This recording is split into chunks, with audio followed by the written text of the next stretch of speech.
Greetings, my fellow YouTubers. I'm Duel, aka the Big D of Big D's Entertainment Rankings and Reviews.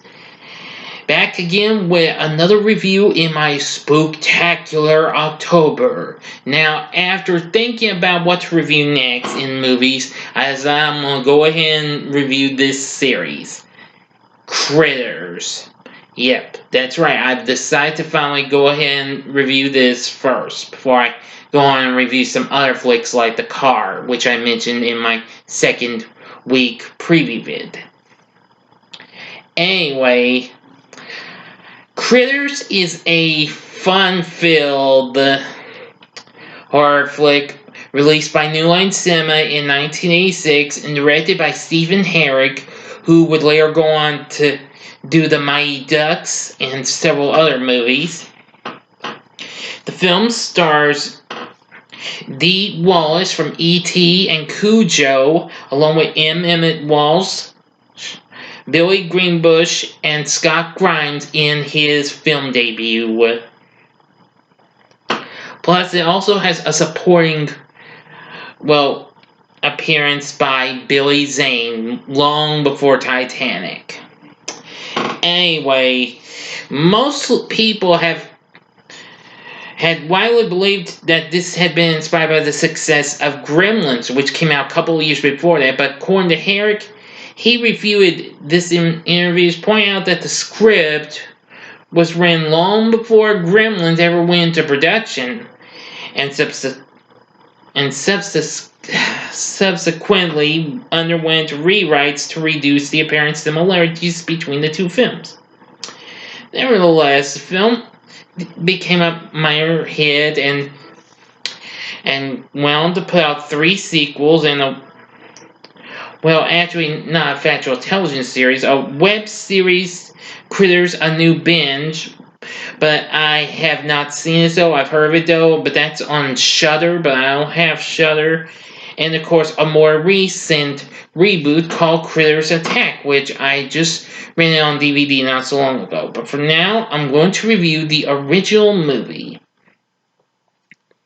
Anyway, on an asteroid prison, a group of dangerous aliens known as Krites are set to be transported to another station.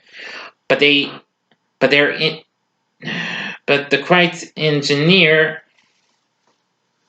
an escape and hijack a ship, prompting the Warren to hire 2 shape-changing bounty hunters to pursue him to Earth. The first bounty hunter assumes the role of a rock star named Johnny Steele. The second remains undecided, thus retains blank featureless head.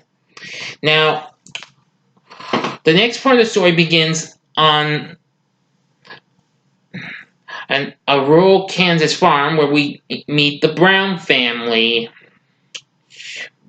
Jay and Helen and their teenage daughter April and young son Brad,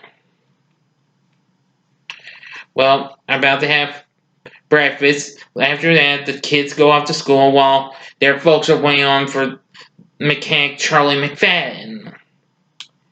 And the former baseball pitcher Charlie has become the town drunken crackpot with claims of alien abductions foretold by messages through his feelings. So, yeah, just our luck to have kind of a la Crazy Ralph character in this. But anyway, Brad takes blame when Charlie accidentally shoots April and is grounded as a result, with the help of self-made overly potent fireworks and Charlie's slingshot. Soon, Brad mistakes the Critters' crashing spaceship for a meteorite, and Jay and Brad investigate and interrupt the creatures consuming a cow. Yes, now the Krites are these little creatures, and they come out of these little small egg-shaped like pods, but they're much more smaller than what we saw in Gremlins, though.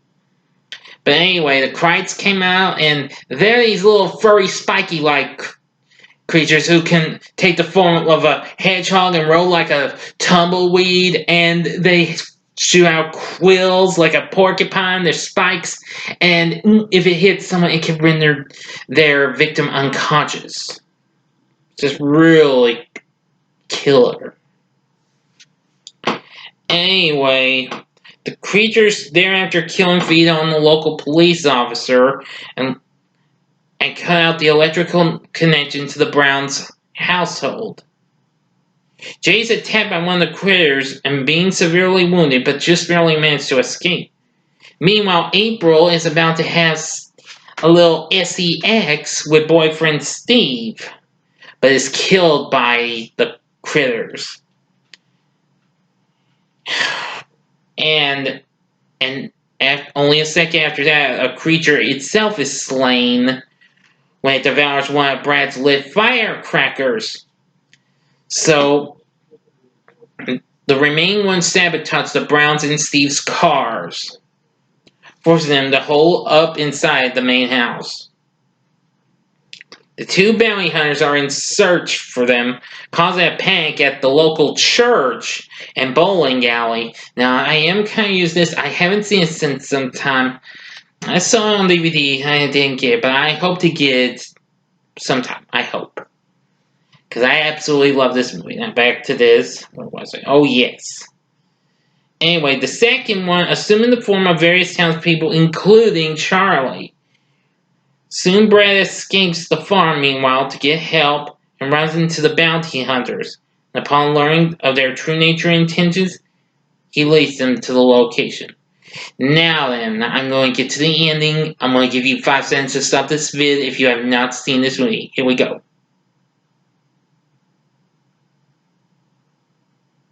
Okay, now, in the last bit, the last surviving critters kidnap April and return to their ship. When the bounty hunters arrive and they attempt to flee, Charlie and Brad manage to rescue April, but Brad drops a large firecracker he intended to use to destroy the ship when the critters discover their escape. And just as they take off and destroy the farmhouse out of spite, Charlie throws a Molotov cocktail made from his whiskey bottle into the ship, causing a fire which detonates the cracker and kills the critters. Soon the bounty hunter leaving their ship after giving Brad a handheld device to contact them in case of future invasion. They also restored their house. Yeah, the Browns' house. And unbeknownst to them, critter eggs can be seen in the barn inside a chicken's nest that seem to be ready to hatch. Ooh. And that's how the story goes. But anyway, I really like the performances we got from everyone. Dee Wallace as Mrs. Brown. Let's see, Emmett Walsh as Harv. Let's see, Billy Greenbush as Jay, Mr. Brown. Scott Grimes, definitely good as Brad. Then there's April, who's played by Nadine Vandervelde. See, and Don Keith Opper as Charlie, who would actually go on to appear in the other, well, it's 3 sequels. Scott Grimes would return for the second one. And of course, we also have Billy Zane, a pre-Titanic Billy Zane as Steve Elliott, April's boyfriend. Ethan Phillips as the character Jeff Barnes. Terrence Mann, who plays Johnny Steele.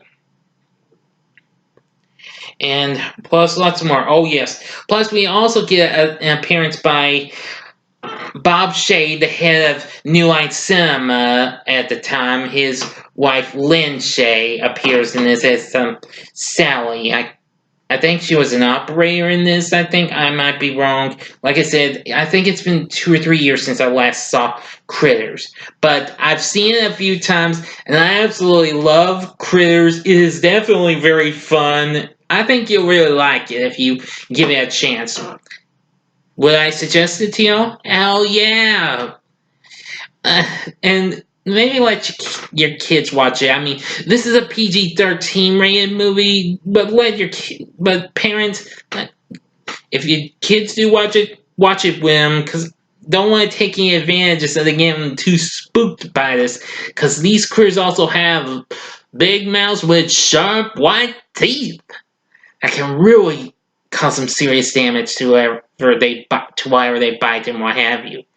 Anyway, Critters did pretty well. It will only have 3 sequels. The second one I'll be talking about tomorrow. So, what did you think of Critters? Let me know in the comments section what you thought about it. And like and subscribe to my channel. Thank you for watching. Until next time, I'm the Big D saying, see ya.